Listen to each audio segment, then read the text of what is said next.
So guys, for the first step, you want to head over to search and type in edit power plan. Click on it. And now once you're on this, you want to click on change advanced power settings. And now you want to expand USB settings. And now you want to expand USB selective suspend setting. You want to make sure that this setting has been set to disabled. And then click on OK. Now for the next step, you want to head over to search again and type in edit power plan. Click on it. And now once you're on this, on the top you want to click on power options. And then you want to click on choose what the power buttons do. And now you want to click on change settings that are currently unavailable.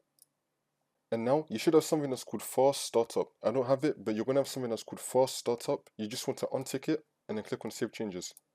And now for the last step, you want to head over to search and type in device manager. Click on it.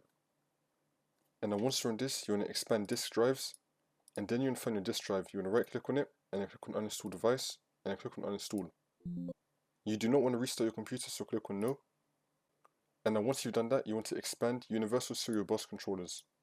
And now if you see anything that says USB mass storage device over here, so USB mass storage device, you just want to uninstall it as well. For me personally, I don't have that.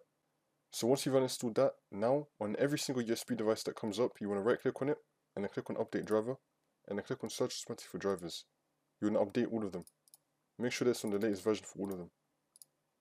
And now you want to click on action on the top and then click on scan follower changes. And now you just want to restart your computer and then the problem should be fixed. And the disk drive will also come back, by the way, once you restart your computer.